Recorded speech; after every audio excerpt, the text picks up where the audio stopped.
আসসালামু আলাইকুম। আপনারা দেখছেন সিবিএন টিভি ইউএসএ সংবাদ বুলেটিন। সাথে আছি আমি সারিকা মৌসুমী। শুরুতেই এসেনশিয়াল হোম কেয়ার সংবাদ শিরোনাম। বিরল সাজা নিয়ে মার্কিন মসনদে বসতে যাচ্ছেন ট্রাম্প। লস অ্যাঞ্জেলসের দাবানলে নিহত বেড়ে 11, বিপুল অবকাঠামো ক্ষয়ক্ষতি। নির্বাচন হলে সব সংকট কেটে যাবে বললেন মির্জা ফখরুল। এবং সাম্প্রদায়িক হামলার অভিযোগে 115 মামলায় গ্রেপ্তার 100। শুনছিলেন এসেনশিয়াল হোম কেয়ার সংবাদ শিরোনাম। এবারে বিস্তারিত। পর্ন তারকাকে ঘুষ দেওয়ার মামলায় ডোনাল্ড ট্রাম্পকে বিরল সাজা দিলেন মার্কিন আদালত। নবনির্বাচিত প্রেসিডেন্টকে কারাদণ্ড বা জরিমানা নয়, বরং নিঃশর্ত মুক্তির দণ্ডাদেশ দিয়েছেন বিচারক। আগামী 20 জানুয়ারি যুক্তরাষ্ট্রের 47তম প্রেসিডেন্ট হিসেবে মার্কিন মসনদে বসতে যাচ্ছেন ট্রাম্প। এতে দেশটির ইতিহাসে তিনিই হবেন একমাত্র প্রেসিডেন্ট যিনি একজন দণ্ডিত অপরাধী। যদিও এই রায়ের বিরুদ্ধে আপিল করবেন বলে জানিয়েছেন ট্রাম্প। প্রেসিডেন্ট হিসেবে শপথ নেওয়ার 10 দিন আগে যুক্তরাষ্ট্রের বিচারিক ইতিহাসের বিরল রায় ঘোষণা করেন বিচারক হুয়ান মার্চান। মামলায় দোষী সাব্যস্ত ট্রাম্পকে দণ্ড দেওয়া হলেও তাকে কোনো জেল জরিমানা করা হয়নি, বরং মামলা থেকে শর্তহীন মুক্তি দেওয়া হয়েছে। 2016 সালে মার্কিন প্রেসিডেন্ট নির্বাচনের আগে যৌন সম্পর্কের বিষয়ে মুখ না খুলতে পর্ন তারকা স্টর্মি ড্যানিয়েলসকে $1,30,000 ঘুষ দেন ডোনাল্ড ট্রাম্প। বিষয়টি অস্বীকার করলেও নিজের পক্ষে তথ্য প্রমাণ উপস্থাপনে ব্যর্থ হন ট্রাম্প। এর জেরে গেল বছরের মে মাসে নিউ ইয়র্কের অপরাধ আদালতে দোষী সাব্যস্ত হন তিনি। এবার সেই মামলায় ট্রাম্পকে ব্যতিক্রমী সাজা দিয়েছেন আদালত। গত 4 দিন ধরে দাউ দাউ করে জ্বলছে যুক্তরাষ্ট্রের লস অ্যাঞ্জেলস, যেন নরকে পরিণত হয়েছে গোটা শহর। কয়েকটি জায়গায় আগুন কিছুটা নিয়ন্ত্রণে আনা সম্ভব হলেও পরিস্থিতি এখনো ভয়াবহ। দাবানলে এখন পর্যন্ত মারা গেছেন অন্তত 11 জন। ধ্বংস হয়েছে 10,000-এরও বেশি বাড়ি ও স্থাপনা। মার্কিন ইতিহাসে অন্যতম ভয়াবহ এই দাবানলের মধ্যেই চলছে লুটতরাজ। পরিস্থিতি নিয়ন্ত্রণে প্যালিসেইডস ও ইটন অঞ্চলে জারি করা হয়েছে কারফিউ।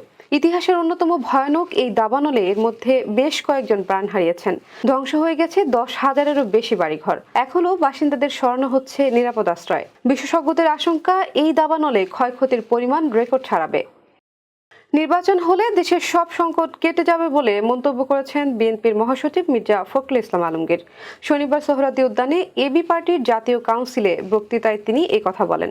মির্জা ফখরুল বলেন, ভয়াবহ দানবের হাত থেকে রক্ষা পেয়েছি, নতুন দেশ গড়ার স্বপ্ন দেখছি, এটা যাতে নষ্ট না হয়ে যায় সেই চেষ্টা করতে হবে। তিনি বলেন, 16 বছর ধরে আমরা গণতন্ত্রের জন্য আন্দোলন করছি, তবে আমাদের ঐক্যে ফাটল ধরানোর চেষ্টা করা হয়েছে, সেটা পারবে না। আমরা এগিয়ে যাব, আমাদের ধৈর্য ধরতে হবে, হঠকারী সিদ্ধান্ত না নেই।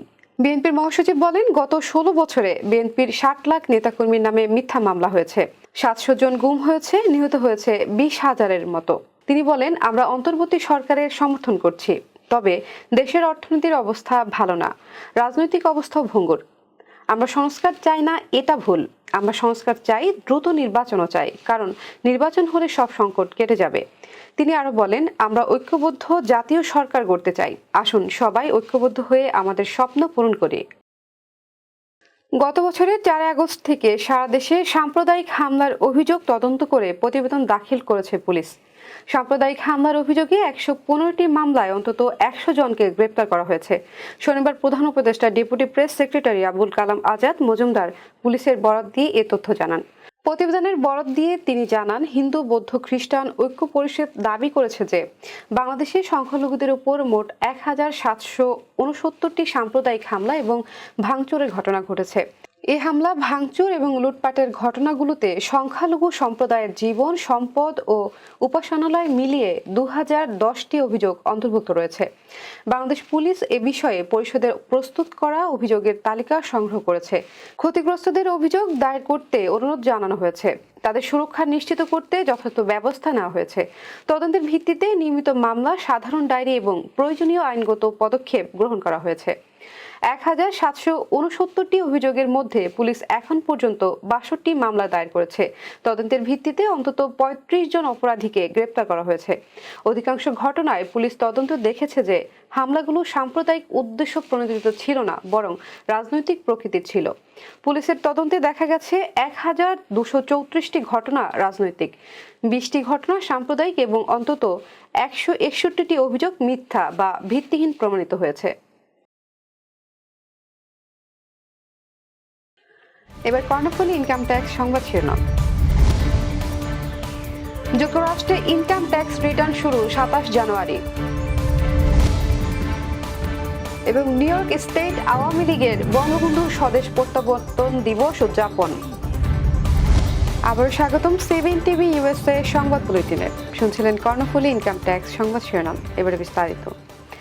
যুক্তরাষ্ট্রে আগামী 27 জানুয়ারি থেকে এবারের ইনকাম ট্যাক্স রিটার্ন শুরু হচ্ছে। কোনো জরিমানা ছাড়াই আগামী 15 এপ্রিল পর্যন্ত ট্যাক্স বছরের ব্যক্তিগত ট্যাক্স ফাইল করা যাবে। এবারে ইনকাম ট্যাক্স রিটার্নে earned income credit, additional child tax credit ও স্ট্যান্ডার্ড ডিডাকশনের পরিমাণ গত বছরের চেয়ে বেড়েছে। যুক্তরাষ্ট্র ইন্টারন্যাশনাল রেভিনিউ সার্ভিসের বরাতে এসব তথ্য জানা গেছে।